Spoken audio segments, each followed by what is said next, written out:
Halo teman-teman, Assalamualaikum warahmatullahi wabarakatuh. Apa kabar semuanya? Semoga baik-baik saja ya.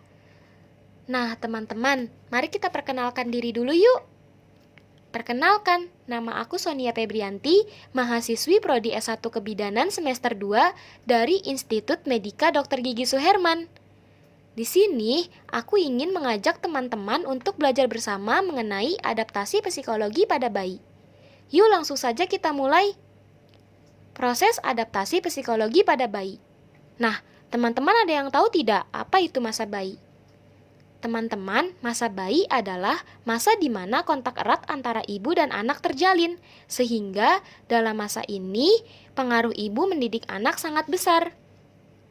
Nah, proses adaptasi psikologi pada bayi itu terbagi menjadi 4 bagian, yaitu yang pertama, masa bayi atau infansi, bayi umur 0-11 bulan.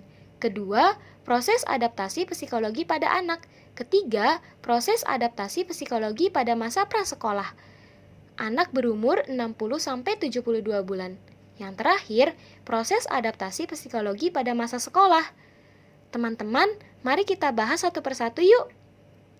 Yang pertama, masa bayi atau infansi. Pada masa ini, bayi berumur 0-11 bulan. Masa ini dibagi menjadi 2 bagian. Yang pertama, masa neonatal. Pada masa ini, bayi berumur 0-28 hari. Terjadi adaptasi terhadap lingkungan dan terjadi perubahan sirkulasi darah serta mulai berfungsinya organ-organ. Yang kedua, masa postneonatal. Bayi berumur 29 hari sampai 11 bulan. Pada masa ini, terjadi pertumbuhan yang pesat dan proses pematangan berlangsung secara terus-menerus, terutama meningkatnya fungsi sistem syaraf. Nah, yang kedua, proses adaptasi psikologi pada anak. Pada masa ini, anak mulai belajar berjalan, belajar berbicara, dan belajar membedakan mana hal yang baik dan hal yang tidak baik. Ketiga, proses adaptasi psikologi pada masa prasekolah, anak berumur 60-72 bulan. Di masa ini, terjadi perkembangan aktivitas jasmani dan meningkatnya proses berpikir. Memasuki masa prasekolah, anak mulai menunjukkan keinginannya seiring dengan pertumbuhan dan perkembangannya. Yang terakhir, proses adaptasi psikologi pada masa sekolah. Di masa ini, anak berusia 5-11 tahun. Masa ini disebut pula masa latensi, di mana kemampuan anak masih bersifat tersimpan. Masa sekolah dibagi menjadi 2 bagian, yaitu yang pertama, masa kelas rendah sekolah dasar. Yang kedua, masa kelas tinggi sekolah dasar. Teman-teman ada yang tahu tidak apa ciri-ciri masa kelas rendah sekolah dasar dan ciri-ciri masa kelas tinggi sekolah dasar? Yuk kita bahas sama-sama.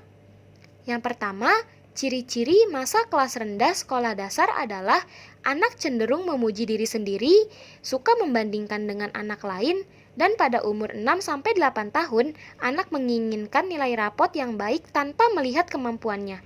Kedua, ciri-ciri masa kelas tinggi sekolah dasar adalah anak mempunyai minat pada mata pelajaran khusus, membentuk kelompok sebaya untuk bermain bersama, dan pada umur 11 tahun, anak membutuhkan orang yang bisa membantu menyelesaikan tugasnya.